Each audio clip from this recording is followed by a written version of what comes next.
pada peristiwa ini Tuhan mengingat Rahel yang mandul, ia langsung membuka kandungannya dan lahirlah Yusuf. Anda bisa baca ayat-ayat berikutnya. Mungkin saudara berkata, ada beberapa orang di antaramu yang punya persoalan yang sama, seperti Rahel. Saya juga pernah punya pengalaman yang sama. Saya dulu pada waktu saya menikah dibilang mandul, dan tidak punya harapan. Saya bertahun-tahun berdoa bersama dengan Ibu Flora. Dan ketika tidak kunjung tiba, saya bersama Ibu Flora periksa ke dokter. Dan dokter bilang, kamu tidak mungkin punya anak. Saudara, waktu dibilang saya tidak mungkin punya anak, maka seketika itulah saya mulai down. Dan kemudian saya mulai stres.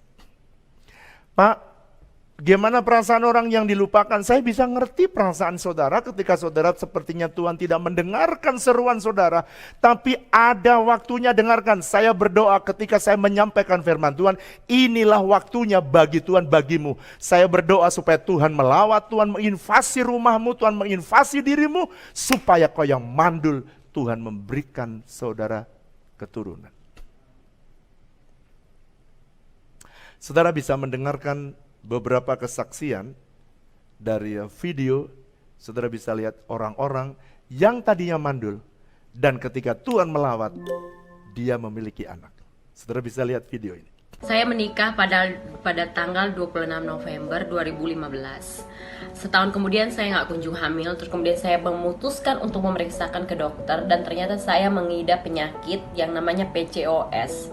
Nah, salah satu solusi yang dikasih dokter adalah minum obat metmorfin. Akhirnya saya memutuskan untuk tidak minum sama sekali obat dari dokter dan juga tidak cek ke dokter. Karena kalau saya cek ke dokter, dokter pasti otomatis akan tanya obatnya udah diminum atau belum, ya kan?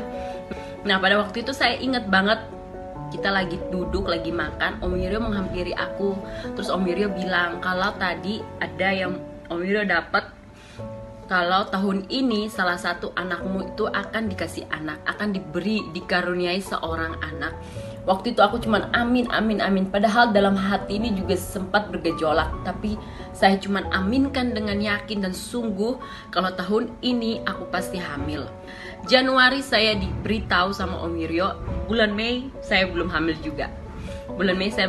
juga. Kemudian saya memeriksakan, saya memutuskan ya udah balik ke dokter lagi karena udah mau 2 tahun. Mental saya udah mulai down banget. Akhirnya setelah di USG, dokter kaget setengah mati kalau saya ternyata sudah hamil 5 minggu. Dan saya juga ikutan kaget, suami juga ikutan kaget saking excitednya. Itu pas keluar parkiran, suami sampai bilang sama yang tukang jaga parkir, "Kamu gak selamatin istri saya hamil loh." Buat saudara-saudara, buat bapak ibu yang masih dalam pergumulan saat-saat ini, percaya Tuhan pasti tolong. Tepat pada waktunya Tuhan pasti tolong. Jadi selama 7 tahun pernikahan itu saya tidak pernah satu kali pun hamil secara normal. Saya dan suami selama 3 tahun belakangan ini kami mengusahakan yang terbaik untuk memperoleh keturunan. Salah satunya yaitu dengan 2 kali melakukan proses inseminasi dan itu gagal, dan 2 kali proses bayi tabung. Pada saat work from home itu saya berdoa, puasa, menyembah Tuhan, dan menangis berlutut. Apapun saya lakukan, saya berdoa dan meminta pada Tuhan. Saya minta pada Tuhan seperti ini, Tuhan, Sarah dan Hana saja kau berikan anak, kau dengarkan doa mereka, kau dengarkan doa mereka. Mengapa aku tidak, Tuhan? Mampirlah dengar doaku. Ibu saya bilang seperti ini, kamu doa, kamu minta, kamu punya anak secara normal, tidak melalui proses bayi tabung gitu. Menurut logika saya itu tidak mungkin terjadi. Kemudian pada tanggal 15 Juni ini saya merasakan sesuatu hal yang aneh. Akhirnya saya merasa, oh kayaknya saya harus tes nih gitu. Pada saat saya tes, saya cuma bilang begini, Tuhan, aku berserah saja kepadamu, apapun yang terjadi ya terjadilah, tapi tolong dengarkan doaku Tuhan. Apapun yang terjadi ya itu terserah kamu Tuhan, gitu kan. Dan saya bingung ya, pada saat saya celupkan ke test pack, kok garisnya dari bawah terus ke atas, jadi garisnya 2. Itu saya nggak percaya sama sekali ya. Jadi itu kehamilan itu normal, totally normal. Saya nggak percaya sama sekali. Saya sempat, ini benar nggak ya? Saya baca lagi test packnya, saya lihat lagi, oh iya benar positif. Saya tunggu 3 menit, oh tetap positif gitu kan. Dan akhirnya ya itulah, keajaiban Tuhan tuh terjadi tepat pada waktunya, in His time. Kalian yang ada di luar sana, para jemaat GBI WTC, kalian merindukan sesuatu, berdoalah dan bersungguh-sungguhlah, berpuasa, dan Tuhan pasti akan menjawab dan mendengarkan doa kita. Ya kita bersungguh-sungguh. Nah sekarang, bukan hanya mereka, bukan hanya saya yang bisa ditolong Tuhan. Dari yang mandul, Tuhan bisa membuat yang mandul dan akhirnya punya anak.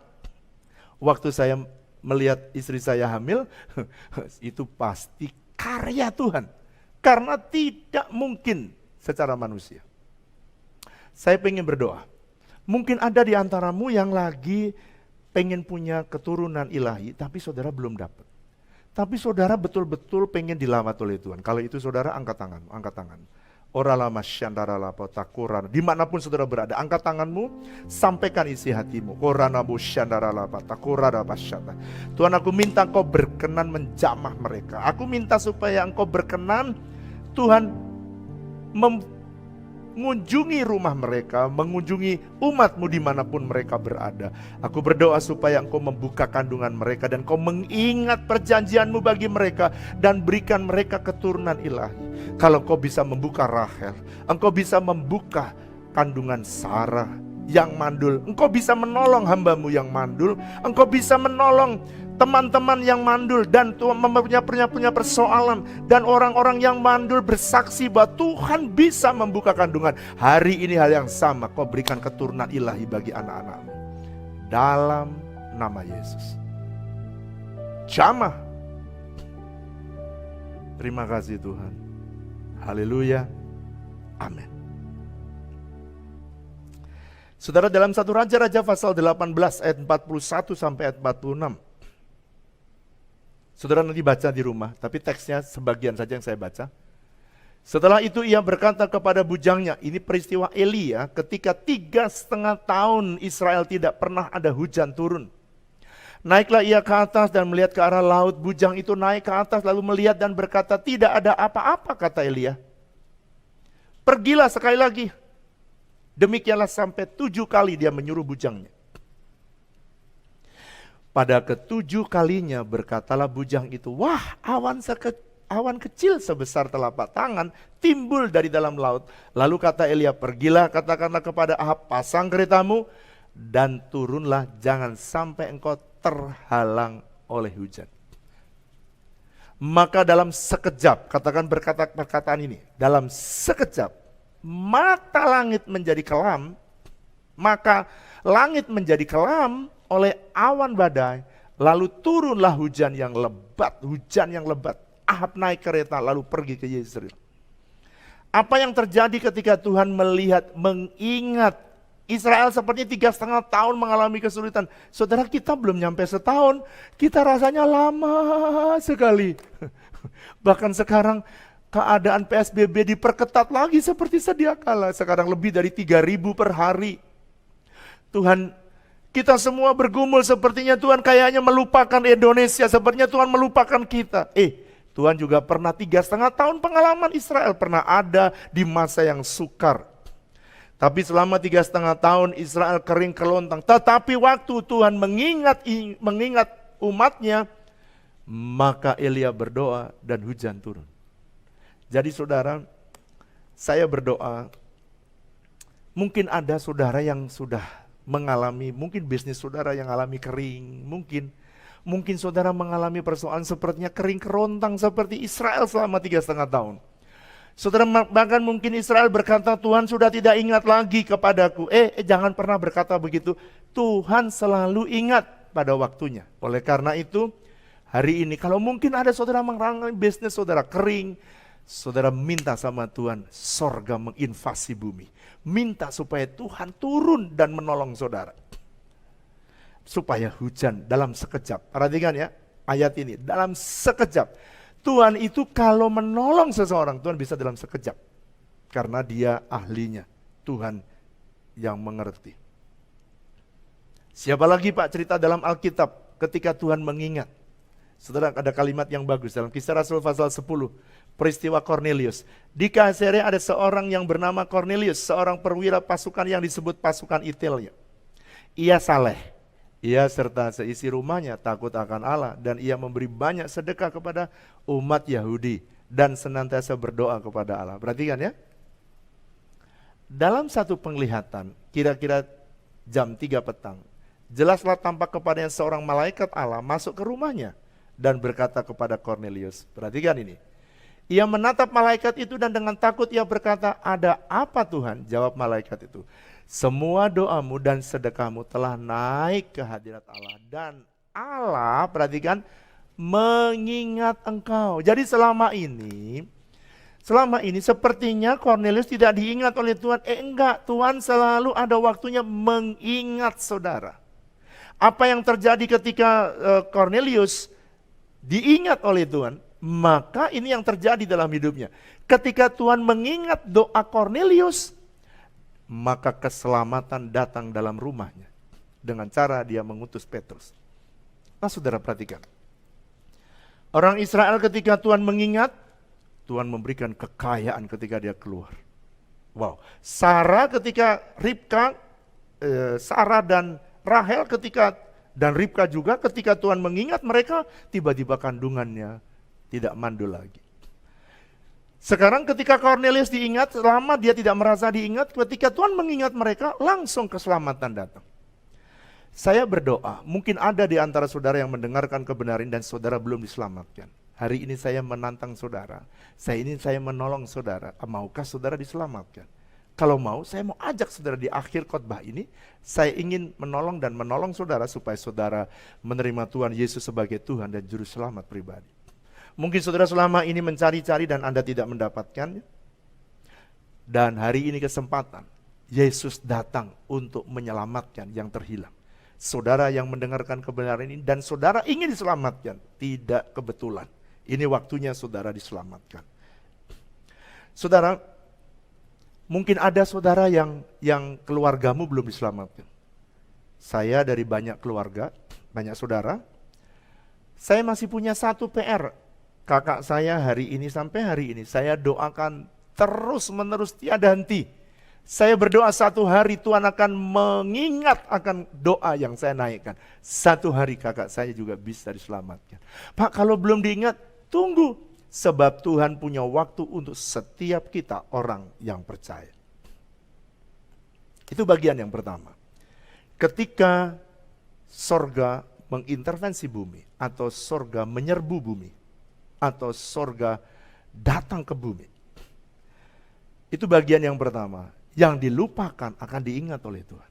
Tapi yang kedua, Keluaran pasal yang ketiga ayat yang kedua. Lalu malaikat Tuhan menampakkan diri kepadanya di dalam nyala api yang keluar dari semak duri. Lalu ia melihat, dan tampaklah semak duri itu menyala, tetapi tidak dimakan api. Jadi yang kedua, apa sih Pak yang sedang terjadi? Kalau sorga sedang menginvasi bumi. Ini yang kedua. Saudara akan terjadi divine visitation atau kunjungan secara ilahi. Tuhan bisa kadang-kadang melawat Anda dimanapun saudara berada. Dia bisa melawat Anda, dia bisa mengunjungi saudara. Kalau sorga sedang menyerbu bumi, saudara tinggal siap-siap saja, saudara akan heran. Itu sebabnya saya akan cerita sepanjang 10 serial khotbah tentang heaven on earth ini. Supaya saudara mempersiapkan diri. Karena Tuhan tiba-tiba, kalau saudara sering dengar kayak kesaksian, tiba-tiba. Saudara, Tuhan tiba-tiba melawat saudara dimanapun Anda berada seperti Tuhan melawat Musa. Sewaktu dia ada di padang gurun. Di padang gurun Tuhan bisa melawat saudara. Jangan sedih hati. Tunggu waktunya Tuhan. Semua orang punya timing, punya kairos. Di mana sorga bisa menginvasi bumi. Waktu Tuhan mengunjungi Sarai di rumahnya, wow. Janji yang diberikan oleh Tuhan kepada Abraham sudah hampir lupa. Tetapi ketika ada divine visitation, apa yang terjadi ketika 25 tahun janji Tuhan diberikan kepada mereka, hampir mereka tidak ingat lagi. Tetapi pada waktu mereka dikunjungi oleh Tuhan, wow, sorga mulai kembali lagi menginvasi bumi, kembali lagi menyerbu bumi, apa? Mengunjungi orang, dan akhirnya janji seketika itu tergenapi. Saudara, saya sedang melihat, saudara saya berdoa supaya kebenaran ini menolong saudara, merindukan Tuhan menolong saudara. Saudara masih ingatkah pada waktu kita menerima janji bahwa nanti bangsa-bangsa akan datang? Terjadi, saudara. Saudara masih ingat anak-anak rohani datang? Terjadi. Kita mendengarkan raja-raja akan datang? Terjadi. Saudara, harta bangsa-bangsa ini paling lama terakhir. Saudara masih ingat cerita itu? Kita berdoa 8 tahun terus. Sarah 25 tahun, kita 8 tahun. Makanya jangan kita tuh kalau menanti janji Tuhan, jangan pernah bosan. Nanti saya akan bicara tentang spesial mengenai doa. 8 tahun kita berdoa, orang lain sudah lupa. Saya ingatkan terus. Satu hari ada kontainer medical equipment, satu kontainer 40 feet datang dari Amerika. Saya udah senang dapat. Wah, senangnya bukan main. Saudara sudah senang tuh? Harta bangsa-bangsa akan datang. Kegenapan janji akan terjadi. Saya tidak peduli masalah isinya, tapi yang saya pedulikan adalah ini kegenapan dari janji Tuhan. Kalau kegenapan janji Tuhan harus terjadi dan tidak boleh diremehkan. Itu sebabnya saudara, walaupun kontainer itu jalannya dari sejak mau naik, sudah diturunin karena kita nggak bisa ngurus, tapi kemudian kita bilang, udah naikin. Saudara di reloading lagi dan jalan. Jalannya kira-kira 3 bulan, sampai di Tanjung Priuk. Sampai Tanjung Priuk juga kita belum bisa urus, sampai datang. Bahkan sampai, maaf ya, kita waduh, sulitnya bukan main. Dan saya bisa mengerti betapa menantikan janji Tuhan tidak mudah. Dan ketika semua surat mendapatkan, semua sudah mendapatkannya, saya baru dapat kabar dan berkata gini, Pak Pendeta, kontainer yang harusnya datang untuk Yayasan Transformasi Bangsa, yang harus untuk gereja WTC itu, sudah berpindah ke tempat, kalau ternyata di Pabean itu ada tempat kalau sudah lama nggak diurus akan ditaruh di tempat lelang. Sudah tidak lagi tidak bisa lagi saya klaim sebagai milik daripada Yayasan Transformasi Bangsa. Nggak bisa. Saudara, saya sudah menyerah. Dengarkan ini.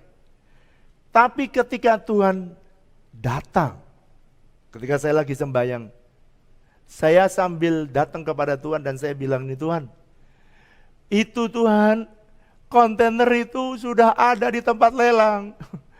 Tuhan, ini kayak kalau Lazarus sudah mati. Lazarus sudah mati, Tuhan. Tapi ketika saya sembahyang, tiba-tiba Tuhan datang. Ketika Tuhan datang berkata, iya memang betul, kontainer itu seperti Lazarus sudah mati.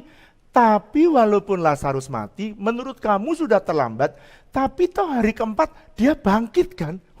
Saudara, kalau Tuhan mengingat kita dan Tuhan mengunjungi kita, memvisitasi kita, yang tidak mungkin pun bisa mungkin. Saudara, ketika saya mendengar itu, saya beritahu kepada Pak Yosef, kepada Ibu Dina, Tuhan bilang walaupun itu sudah ada di tempat pelelangan, tapi kata Tuhan dia akan bangkit di hari yang ketiga, hari keempat. Saudara, ternyata di hari pertama nggak bisa keluar, hari kedua nggak bisa, hari ketiga dia bangkit seperti Yesus, bukan seperti Lazarus. Dahsyat kan? Tiba-tiba orang media hari pertama datang gagal, hari kedua dia datang lagi gagal. Saya bilang udah nggak usah datang lah. Tapi dari hari ketiga kamu akan kehilangan momen. Betul, hari ketiga dia datang, keluar itu kontainer, untung ada demonstrasinya. Apa yang tidak mungkin buat saudara, mungkin bagi Tuhan. Oleh karena itu saya berdoa, kalau saudara berdoa yang sudah merasa tidak ada harapan, percayalah bahwa Tuhan masih bisa memberikan harapan.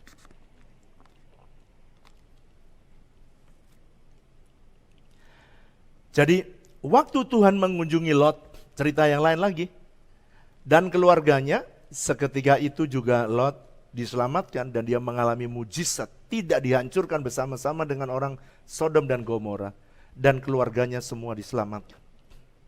Oleh karena itu jangan pernah berputus asa kalau doamu belum dijawab. Jangan juga berputus asa kalau ada keluargamu yang belum diselamatkan. Jangan putus asa.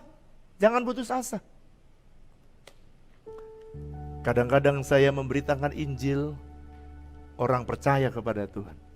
Kadang-kadang di taksi, seketika cuma 25 menit percaya Yesus. Ketika saya duduk di bus, saya cerita, ada orang langsung percaya. Tapi satu hari, ketika saya lagi naik taksi bersama dengan Ibu Flora di Malaysia, saya mulai beritakan Injil, orangnya marah-marah, maki-maki saya sudah. Jadi gak apa-apa. Jadi kadang-kadang jangan pernah putus asa. Sebab Tuhan setia dengan janjinya. Kita gak ngerti kapan mereka diselamatkan, kita gak ngerti. Tapi percayalah kalau Tuhan mengunjungi, Tuhan bisa menolong saudara. Saudara, ada cerita yang berbeda di dalam Daniel pasal yang ketiga. Ketika Tuhan mengalami divine visitation. Daniel pasal 3 ayat 24. Kemudian terkejutlah Raja Nabukadnezar, lalu bangun dengan segera, berkatalah ia kepada para menterinya. Perhatikan ya, ketika dia masukkan Sadrah, Mesah, Abednego, 3 orang dimasukkan. Dia berkata, bukankah 3 orang yang telah kita campakkan dengan terikat dalam api itu? Jawab mereka kepada raja, benar ya raja. Katanya, tetapi ada 4 orang kulihat berjalan-jalan dengan bebas di tengah-tengah api itu. Mereka tidak terluka dan yang keempat itu rupanya seperti anak dewa. Saudara, ternyata saudara di tengah-tengah dapur api pun Tuhan masih bisa memvisitasi saudara. Tuhan masih bisa mengunjungi saudara. Dan apa yang terjadi ketika Tuhan mengunjungi Sadrah, Mesah, dan Abednego? Lalu Nabukadnezar mendekati pintu perapian yang bernyala itu, berkatalah ia, Sadrah, Mesah, dan Abednego, hamba Allah yang maha tinggi, keluarlah dan datanglah kemari. Lalu keluarlah Sadrah, Mesah, dan Abednego dari api itu. Jadi ketika Tuhan mengunjungi mereka di dalam dapur perapian, jangan pikir kalau di tengah dapur perapian Tuhan gak bisa tolong saudara, Tuhan gak bisa kunjungi saudara. Siapa bilang? Ketika Tuhan justru mengunjungi Sadrah, Mesah, dan Abednego, dapur api berubah menjadi istana yang sejuk.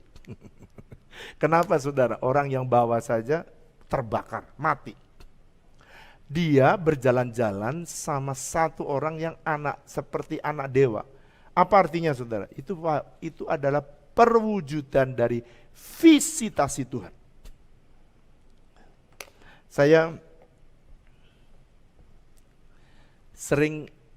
Karena saya sering mengalami masa-masa padang gurun, sehingga setiap kali saya menolong jemaat, saya kadang-kadang itu tergoda untuk menolong jemaat dengan caranya saya secepat mungkin. Lalu saya diingatkan Tuhan, jangan pernah satu hari, saya masih muda, saya punya penelitian pada waktu itu, saya penelitian SD atau SMP atau SMA lupa. Saya pernah membuka, saudara lihat ya, dari ulat jadi kepompong.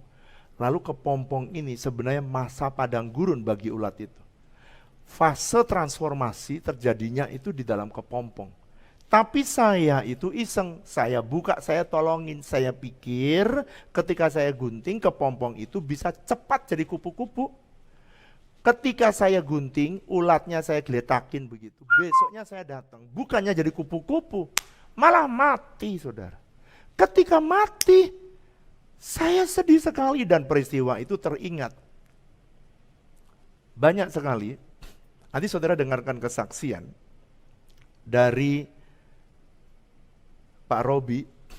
Saudara dengarkan kesaksian, pendek saja. Ketika dia datang, saudara, saya sebagai gembala itu enggak tega melihat bagaimana ketika dia susah. Saudara, dia tidak bisa enggak dapatkan uang sama sekali bertahun-tahun. Dia datang di doa fajar, dan ketika datang di doa fajar, satu kali dia datang ke kantor saya. Saya udah pengen nolong nih, saya udah pengen memberikan pertolongan. Tapi Tuhan ingat, jangan pernah kamu menolong. Sebab kalau pertolonganmu belum tentu kamu robek kepompong dan belum tentu jadi. Saudara, saya masih ingat pada waktu itu, saya doakan saja. Karena Tuhan berkata, jangan pernah mempercepat proses yang aku beri. Waduh, saudara, pada waktu itu saya sangat terkejut dan saya bilang, oke. Saudara, saudara dengarkan kesaksiannya. Kami mengalami kesulitan dari tahun 2012 sampai dengan 2017. Pada tahun 2017 itu awal-awal kami bergereja di GBI WTC, dan di situ memang masalah ekonomi kami kami benar-benar kesulitan. Tetapi puji Tuhan, saya diajak tetangga saya untuk doa fajar di gereja GBI WTC. Setiap saya berdoa bersama dengan jemaat lainnya dan ada Pak Wiryo, wah itu lawatannya luar biasa, luar biasa. Nah, jadi melalui doa fajar dan bimbingan dari Bapak Rohani kita, Pak Wiryo, benar-benar saya lakukan apa yang dia ajarkan. Taat, mesbah keluarga, kemudian melakukan firman, dan tetap setia.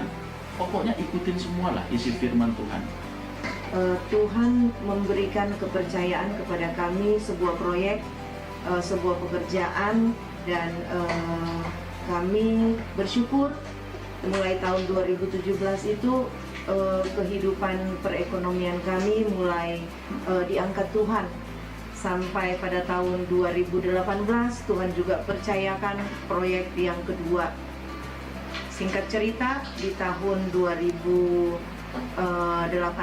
itu juga kami mendapat pekerjaan, mendapat proyek yang lebih besar dari tahun yang sebelumnya. Nah, kemudian di tahun 2020 itu saya menang lagi proyek untuk Rumah Sakit Pusat Pertamina. Itu sekitar bulan Februari.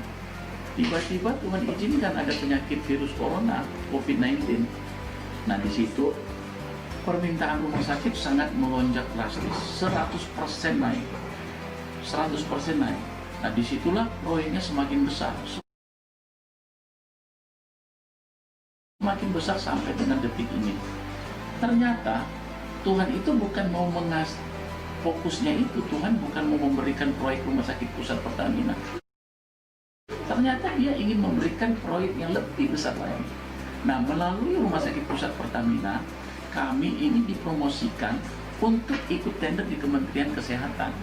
Ketika menang proyek di Kementerian Kesehatan, itu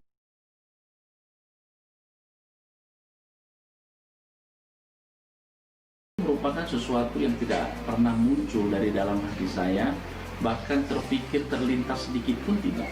Tiba-tiba saya menang. Ternyata Tuhan itu bukan mau fokusnya di Rumah Sakit Pusat Pertamina, bahwa dia memberikan pekerjaan proyek yang lebih besar lagi. Ya, terbukti sampai sekarang di bulan September ini proyek itu sedang berlangsung di Rumah Sakit Pusat Pertamina dan sudah dalam proses pengiriman 12.000 paket untuk daerah Makassar dan akan ke Sulawesi Barat, Sulawesi Tenggara, Sulawesi Utara, Sulawesi Tengah, dan seluruh pulau Sulawesi itu. Puji Tuhan, ini semua hanya anugerah Tuhan, bukan karena kuat gagah saya atau istri, tapi semua hanya karena anugerah, taat, banyak berdoa, banyak baca firman, melakukan firman, perpuluhan. Pak Gembala bilang bahwa proses dari kepompong menjadi kupu-kupu itu tidaklah mudah dan jangan dipotong ketika proses kepompong itu sedang berlangsung. Hanya itu yang dapat saya sampaikan. Wow, ketika dia kemarin bersaksi kepada saya kaget sekali. Apa saudara yang terjadi? Ternyata selama proses bertahun-tahun itu mengikis semua kesombongan, mengikis semua selama ini kedekatan dengan Tuhan yang selama ini dia tidak pernah mengalami Tuhan, sekarang dia mengalami Tuhan. Saya berdoa saudara, semuanya termasuk saya. Semua kita kalau sedang masuk dalam kepompong, proses transformasi, proses perubahan itu, wah nggak ada yang enak karena di dalamnya rasanya nggak enak, nggak bisa keluar. Jangan-jangan pandemi ini adalah proses transformasi, kepompong semua orang saudara di muka bumi. Jangan ngomel, itu sebabnya jangan juga kepompongnya dipotong. Oleh karena itu saudara, justru di masa-masa seperti ini, saudara akan berubah, keluar dari pandemi. Muka saudara sudah berubah. Ketika saya bertemu dengan saudara, mukanya berubah, bercahaya, berkilau. Ada yang amin, ada yang gak amin. Karena gak percaya. Dari ulat jelek berbulu, jadi kupu-kupu yang hebat. Dari hidup yang terpuruk, tiba-tiba selesai pandemi, keluar kepompong, dari kepompong dan saudara mengalami perubahan yang dahsyat. Cerita yang lain, Kisah Rasul pasal 16, apa yang terjadi? Kisah Rasul pasal 16 ayat 25 sampai 26. Apa yang terjadi? Ketika Tuhan mengunjungi Paulus dan Silas di dalam penjara, kunci penjara dan rantai yang membelenggu terlepas. Wow. Jadi kalau setiap kali Tuhan mengunjungi saudara, itu pasti ada sesuatu yang terjadi. Saya berdoa mungkin saat ini ada saudara-saudara yang terikat dengan, ini kan terbelenggu dengan rantai.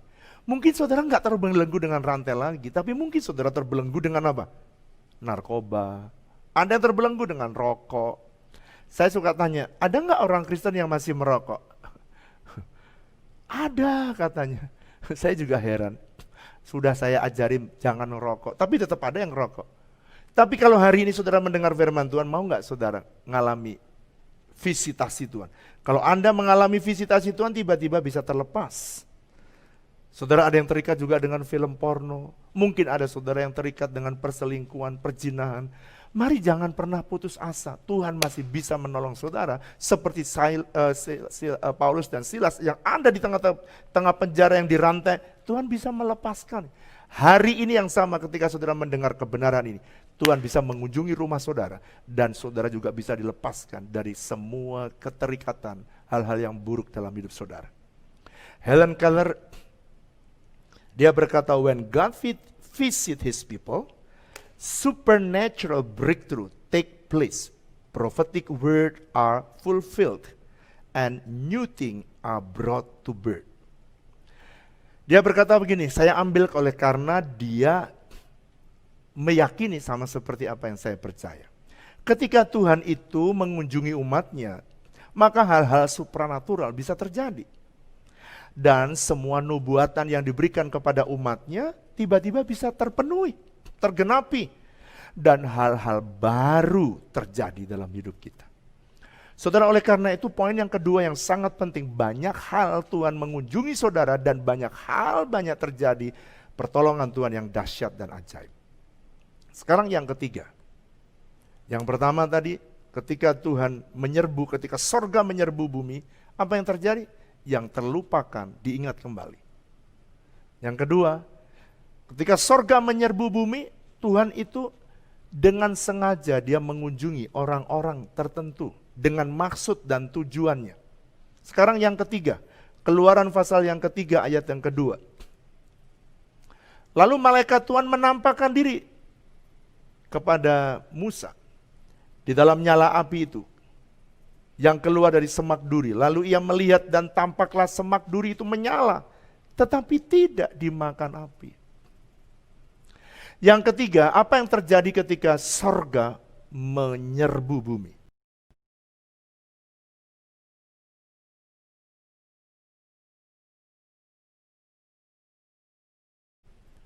Mujizat yang asli dari sorga terjadi. Kenapa saya sebut asli? Karena biasanya kalau ada semak, ada api, biasanya terbakar. Kalau ini enggak, semak, ada api, tapi tidak terbakar. Ini betul-betul brand new miracle. Saya berdoa supaya jemaat bisa mengalami brand new miracle. Dalam Yesaya pasal 43 ayat yang ke-19, Tuhan berkata gini, pada waktu api Tuhan itu turun, semak itu tidak terbakar, dan ini mujizat yang baru. Tapi dalam Yesaya pasal 49 ayat yang ke-19 dikatakan begini, lihat aku hendak membuat sesuatu yang baru, yang sekarang sudah tumbuh. Belumkah kamu mengetahuinya? Tuhan memang senang membuat sesuatu yang baru. Dia senang sekali. Jadi dengan kata lain, Tuhan itu senang sekali membuat sesuatu yang baru. Dia senang banget. Tuhan senang membuat jalan yang baru bagimu. Tuhan juga senang membuat sungai di padang gurun bagimu. Jadi saudara, kalau tidak ada jalan, saudara tidak usah putus asa. Amin apa amin? Dia bisa membuat saudara tegak walaupun melintasi badai. Kalau saudara harus melintasi padang gurun, Tuhan bisa bikin sungai itu. Gak ada jalan, dia bisa bikin jalan. Walaupun tertutup, ada saja jalan. Selalu ada jalan. Jangan pernah menyerah ya. Pak, ada nggak di dalam Alkitab contoh yang brand new? Tuhan bikin jalan yang sesuatu yang tidak mungkin, atau Tuhan membuat sesuatu mujizat yang tidak mungkin seperti tadi. Ada Yesaya pasal 10 ayat 12-13 Anda baca. Ketika dia minta supaya matahari berhenti sampai dia mengalahkan semua musuhnya. Dikerjakan, Yosua minta supaya matahari berhenti sampai ia memusnahkan musuhnya, dan Tuhan melakukannya. Belum pernah ada sejarah. Hai matahari, berhenti. Ini mujizat yang brand new. Saya berdoa supaya saudara percaya bahwa Tuhan bisa membuat brand new miracle dalam hidup saudara. Jean Paul dia berkata begini, the miracle on earth are the law of heaven. Wah, senang banget saya dengar statement dia ini. Jadi dia berkata begini, mujizat yang ada di muka bumi itu sebenarnya adalah memang hukum sorga. Jadi di sorga itu kalau saudara mengikuti hukumnya, di muka bumi saudara akan heran karena Anda melihat sesuatu yang menurut kita ini mujizat, tapi itu hukum sorga. Mari katakan bersama saya, kalau saya mentaati hukum sorga, hidup saya selalu penuh mujizat. Izinkan ya sorga mengintervensi. Peter William dia berkata, because God exists, miracle are possible. Karena Tuhan itu ada, maka mujizat itu mungkin. Karena Tuhan itu ada, maka mujizat itu selalu ada. Terakhir, saya akan menyampaikan bagian yang terakhir, bagian ini. Pak, apa yang terjadi ketika sorga menyerbu bumi? Maka Keluaran pasal 3 ayat yang kedua, ketika Tuhan, malaikat Tuhan menampakkan diri kepadanya di dalam nyala api yang keluar dari semak duri, lalu ia melihat, perhatikan, ia melihat dan tampaklah. Tadinya dia nggak lihat, sekarang dia lihat. Jadi apa Pak artinya? Saudara, kalau orang itu ada sorga menyerbu bumi, ini yang terjadi. Ada pandangan yang baru. Ada visi yang baru, ada new insight, ada tiba-tiba ada gitu, ada sesuatu yang nggak pernah kepikir keluar. Pada waktu sorga menginvasi bumi, apa yang terjadi? Maka tiba-tiba ada visi yang baru, ada persepsi yang baru, ada new insight, ada new idea yang Anda tidak pernah berpikir sebelumnya. Saya cerita. Pada waktu 5 tahun yang lalu ketika Tuhan berbicara kepada saya di Bethlehem, Tuhan cuma bilang gini, nak, bangun house of bread untuk menolong orang miskin, kasih makan. Kamu mulai belajar memberikan makan, bukan memberikan makan kepada mereka, jangan memberikan roti, bukan memberikan ikan, tapi berikan kail. Kita mulai belajar menolong mereka, oke? Satu step. Makanya kita bikin apa saja yang bisa membuat mereka bekerja. Jangan cuma kasih makan, tapi kasih pekerjaan buat mereka yang bisa menghasilkan, memberi makan buat mereka. Tapi di tengah perjalanan, karena kita mau setia, tiba-tiba Tuhan menambahkan lagi. Dengarkan ya, ini new insight yang tidak pernah saya pikir.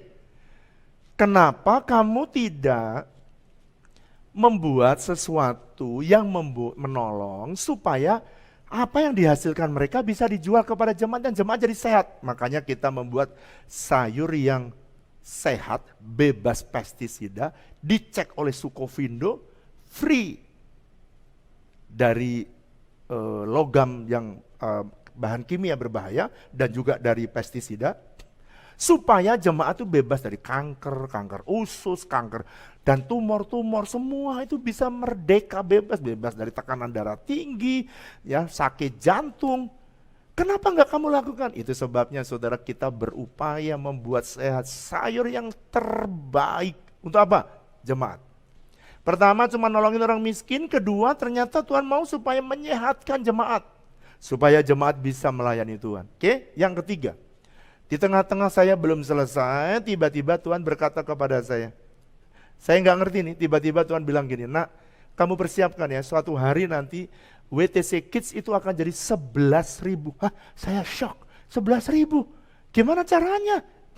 Tuhan bilang gini, semua anak-anak bawa ke Kids Altar. 2, kamu bangun Kids Worship, kata Tuhan. Lalu yang ketiga, yang saya tidak pernah sadari, nanti di House of Bread itu setelah jadi semua, kamu mesti membangun yang namanya edu wisata. Anak-anak kecil biarkan mereka jalan dan kamu ajari anak SD, anak TK gitu ya. Mereka bisa datang dan mereka bukan pergi ke mall. Sekarang ke mall nggak boleh karena PSBB. Tapi nanti saudara bisa visitasi atau dia bisa berkunjung, ada eduwisata, agrowisata. Di sana bisa belajar bikin pupuk, nanam pohon, nanam buah, nanam sayur. Lalu kemudian mereka bisa belajar hidroponik, dia bisa belajar aquaponik, bisa belajar organik, bagaimana menanam tanah. Dan nanti ada tempat mancing karena ada ikan. Ikan sekarang sudah dibuat kolam-kolam, nanti ada kolam pemancingan. Di mana di bawahnya 1.000 ikan lengkap. Jadi kalau mancing pasti dapat. Tapi ingat, pada waktu mancing bayar, saudara. Khusus anak-anak WTC Kids masuk ke sana gratis. Yang lain bayar. Jemaat gratis. Yang lain bayar. Saya nggak ngerti, oh ternyata Tuhan nanti mau anak-anak itu dididik mengenal Tuhan melalui alam yang ada. Wah, asik sekali.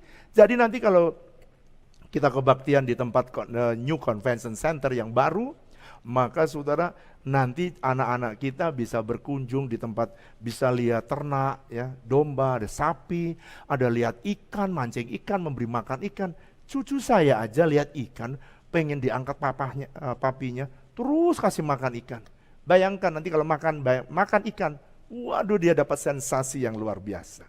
Saya nggak ngerti, ada visi yang baru yang saya tidak pernah pikirkan. Saya lagi sembahyang, tiba-tiba Tuhan bicara, aku mau supaya di setiap House of Bread ada doa pujian penyembahan. Hah?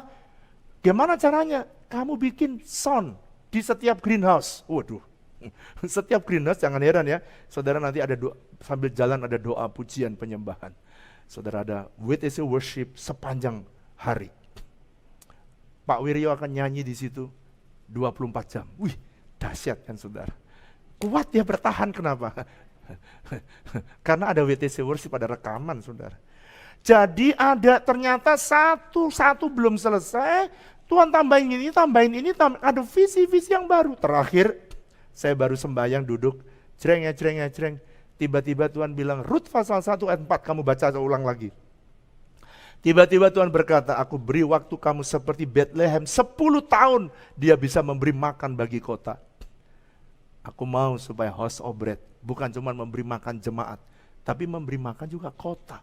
Supaya orang-orang, anak-anak Tuhan juga bisa sehat. Orang yang ada di kota Tangerang bisa sehat. Nanti saya akan bicara tentang divine healing. Saya akan bicara tentang kesehatan dan kesembuhan ilahi. Nanti saya akan bicara. Jadi dengan kata lain, pada waktu sorga terbuka, maka akan ada visi yang baru dan persepsi yang baru tentang kehidupan. Pada waktu sorga terbuka, Tuhan akan membuka mata rohani kita dan mata jiwa kita dan mata jasmani kita untuk melihat sesuatu yang dahsyat. Saudara, saya juga gak pernah mikir begitu Tuhan bicara kamu beri makan kota, saya langsung ingat tanah kita yang 100 hektar. Tanah gereja 40 hektar, sekarang kita mulai pagar dan kita mulai tanam buah pisang. Jangan heran ya, nanti pisangnya semua saudara makan buah yang sehat, makan sayur yang sehat, makan ikan yang sehat. Kenapa sih Pak? Saya hanya mengerjakan apa yang disuruh Tuhan, saya tidak tahu. Saya berdoa supaya ke depan saudara dipakai Tuhan dengan dahsyat dan luar biasa. Ada seorang hamba Tuhan namanya Christ Oya Kilom. Dia berkata, when God visit you, new things are bound to heaven. He changed things. Ketika Tuhan itu menyerbu bumi, atau ketika Tuhan itu datang mengunjungi setiap saudara, maka sesuatu yang baru yang datang dari sorga itu terjadi. Dan sesuatu akan berubah. Setiap kali Tuhan datang, saudara pasti akan mengalami sesuatu yang berubah. Oleh karena itu saya selalu memberitahukan sesuatu yang belum terjadi, supaya saudara tahu bahwa Tuhan menghendaki itu. Oleh karena itu saya percaya, siapkan dirimu untuk menerima perjamuan kudus. Dan saya berdoa, jangan pernah saudara berhenti berharap kepada Tuhan. Mari kita datang kepada Tuhan. Ku kan berdiri di tengah badai. Ku kan berdiri di tengah badai dengan kekuatan yang Kau berikan sampai kapanpun. Mari kita bangkit berdiri sama-sama. Karena Yesus selalu menopang hidupku.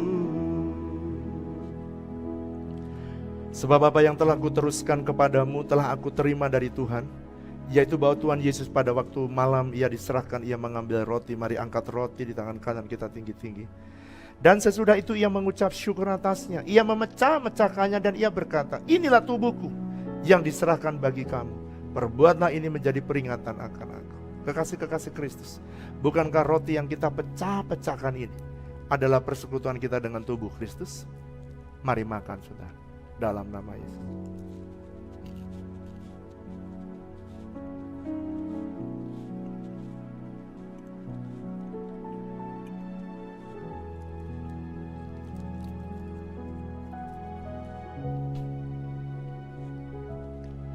Demikian juga ia mengambil cawan. Mari angkat cawan di tangan kanan kita tinggi-tinggi. Sesudah makan, ia berkata, cawan ini adalah perjanjian baru yang dimeteraikan oleh darahku. Perbuatlah ini setiap kali kamu meminumnya menjadi peringatan akan aku. Kekasih-kekasih Kristus, bukankah cawan pengucapan syukur yang atasnya kita ucapkan syukur ini adalah persekutuan kita dengan darah Kristus? Mari minum dalam nama Yesus.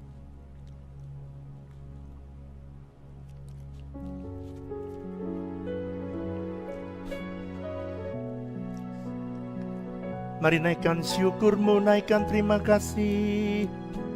Terima kasih Tuhan Yesus. Shandarala barala barala mashandarala murala bushinikarala baba. Rikanarala maya sandaralamu. Saya mau berdoa buat saudara. Mungkin ada di antaramu yang sedang ada di padang gurun. Seperti Musa. Saya berdoa supaya Tuhan mengunjungi saudara. Angkat tanganmu. Setiap kali Tuhan mengunjungi saudara, jangan heran. Tuhan membuat jalan yang baru bagimu. Ketika Tuhan mengunjungi Cornelius, keselamatan datang. Mari angkat dua tanganmu, angkat dua tangan. Mungkin ada saudara yang memerlukan Tuhan Aku perlu keselamatan datang daripadamu. Untuk hidupku, untuk keluargaku. Tuhan, lihat tangan-tangan yang diangkat.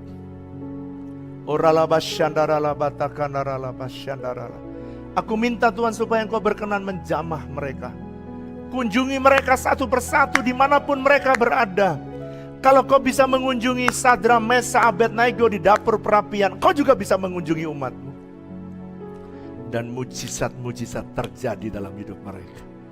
Tuhan, dalam bisnis mereka ada mujizat, ada jalan yang baru, ada ide yang baru, ada penglihatan yang baru, ada new insight. Aku berdoa supaya ada brand new miracle, ada mujizat yang belum pernah kepikir. Aku berdoa supaya Tuhan melakukan perkara-perkara yang dahsyat, yang besar. Tuhan, aku berdoa supaya kiranya Tuhan Engkau berkenan. Ora basyandara labata korana masyandara. Yesakararabata kararaba. Tuhan, aku berdoa supaya umat-Mu menangkap ada visi yang baru. Ada sesuatu new insight yang Kau ingin supaya mereka kerjakan. Berbicara, berkata-kata kepada mereka. Tolong Tuhan, tolong mereka. Mungkin ada saudara yang baru pertama kali mau menerima Tuhan Yesus. Angkat tanganmu, tirukan doa saya. Tuhan Yesus, hari ini aku sangat memerlukan-Mu. Ampuni semua dosa saya. Aku undang Tuhan Yesus masuk dalam hatiku, menjadi Tuhan dan Juru Selamatku. Seumur hidupku, catatlah namaku dalam kitab kehidupan, supaya kelak ketika Engkau datang, aku bertemu dengan Tuhan selama-lamanya. Ibu Flora akan berdoa untuk kita semua. Kami bersyukur pagi ini di hadapan-Mu Tuhan. Kami berterima kasih hari ini Engkau mengingatkan kami bahwa Engkau Bapa yang tidak akan pernah melupakan kami Tuhan. Ya Tuhan. Dan kami percaya bahwa Engkau tidak meninggalkan kami, karena itu ajari kami untuk tetap kuat Yes. di dalam Engkau Tuhan. Aku mau berdoa buat setiap keluarga demi keluarga. Ya. Hari ini Tuhan Engkau memulihkan setiap rumah tangga demi rumah tangga. Ya. Ketika banyak konflik terjadi di dalam rumah tangga, ketika banyak perselisihan yang terjadi, aku berdoa biar hari ini Engkau mengingat kembali setiap keluarga-keluarga kami Tuhan. Engkau kembalikan hati bapak-bapak kepada anak-anaknya, hati anak-anak kepada bapak-bapaknya. Ya. Aku mau berdoa Tuhan, di masa-masa kami berdiam diri ini Tuhan, Ya. biar kami banyak belajar menyatu, merendahkan hati seorang kepada yang lain. Dan aku berdoa Tuhan, biar Engkau persatukan rumah tangga kami. Tidak mengizinkan Tuhan keluarga kami terpecah-pecah, tapi Tuhan persatukan orang tua dengan anak Tuhan. Ya. Berikan kami kerendahan hati seorang kepada yang lain, sebab Tuhan Yesus sudah memberi contoh dalam hidup kami. Aku berdoa Engkau memberkati setiap apa yang dikerjakan, usaha pekerjaan anak-anak-Mu. Aku berdoa mereka harus bekerja dari rumah. Aku berdoa berkati, Kau buat berhasil dan beruntung. Ya. Aku mau berdoa anak-anak-Mu, mungkin ada di antara anggota keluarga kami yang terbaring sakit Tuhan. Baik yang sakit di rumah atau yang sedang ada di rumah sakit, yang mengalami sedang menderita COVID atau sakit apapun. Ya. Kami berdoa, kami minta hari ini dalam nama Tuhan Yesus Engkau menjamah Tuhan. Ya. Biarlah oleh bilur-bilur Yesus Ya. setiap anggota keluarga kami disembuhkan Tuhan. Ya. Setiap anggota keluarga kami Yes. dibangkitkan Tuhan. Tuhan, aku berdoa Tuhan, ketika kami rasa sudah tidak berdaya lagi, apa yang harus kami lakukan? Kami Ya. berseru kepada Tuhan, dan kami percaya Tuhan akan mengingat kami kembali Tuhan. Ya. Tuhan akan mengingat setiap kami Tuhan, setiap orang-orang yang kami serukan di dalam doa kami Yes. Tuhan. Yes. Kami mau berdoa biar seluruh keluarga kami diselamatkan. Ya. Waktu Tuhan menyebut setiap kami, Kau dapati kami sebagai mempelai-Mu Tuhan. Yes. Kami bersyukur Tuhan, kami bersyukur hari ini Kau mengingatkan kembali. Tidak pernah selama-lamanya Tuhan melupakan kami. Ya. Kami mau berdoa Tuhan hari ini buat anak-anak kami mungkin sekolah di kota yang lain yang Ya. tidak tinggal bersama-sama dengan kami. Kami berdoa Jesus. Engkau menjagai anak-anak kami Tuhan. Kau buat mereka berhasil Tuhan dalam setiap studi dan apa yang dikerjakan. Aku berdoa tutup bungkus dengan kuasa darah Yesus Tuhan. Biar Engkau yang menjaga, dan biar setiap kami, masa-masa ini kami berharap hanya kepadamu. Sebab pertolongan kami yang sejati hanya dalam Engkau. Kami berdoa juga Tuhan, hari ini kami memberkati pemerintahan dan bangsa kami Tuhan. Kami berdoa Engkau memberikan hikmat, Engkau memberikan kebijaksanaan, Engkau memberikan tuntunan Tuhan. Biar bangsa kami semua, kami sepakat berseru kepadamu, dan kami akan melihat pertolongan yang daripadamu Tuhan. Ketika wabah pandemi terjadi di mana-mana, kami percaya Tuhan akan meluputkan bangsa kami. Tuhan akan meluputkan setiap orang yang berseru kepada namamu, akan diselamatkan ya Tuhan. Terima kasih Engkau mencurahkan hujan pertobatan, hujan keselamatan, hujan lawatan Tuhan atas bangsa dan negeri kami Tuhan. Terima kasih Tuhan, terima kasih, kami bersyukur. Berkati lingkungan di mana kami berada, biar hidup kami menjadi terang Tuhan, biar hidup kami menjadi garam Tuhan. Banyak orang berkata sungguh Tuhan ada di tengah-tengah hidup keluarga kami, dan banyak orang akan berseru kepada nama Tuhan dan diselamatkan. Terima kasih Bapa, dalam nama Yesus. Mari angkat dua tanganmu, pulanglah dan terimalah berkat Tuhan. Kemanapun saudara pergi, terimalah berkatnya. Berkat yang berasal dari Allah Bapa kita, kasih dan cinta dari Tuhan Yesus, persekutuan yang manis dengan Allah Roh Kudus, kiranya menyertai saudara sekalian mulai hari ini, bahkan sampai selama-lamanya. Yang percaya sama-sama katakan, amin.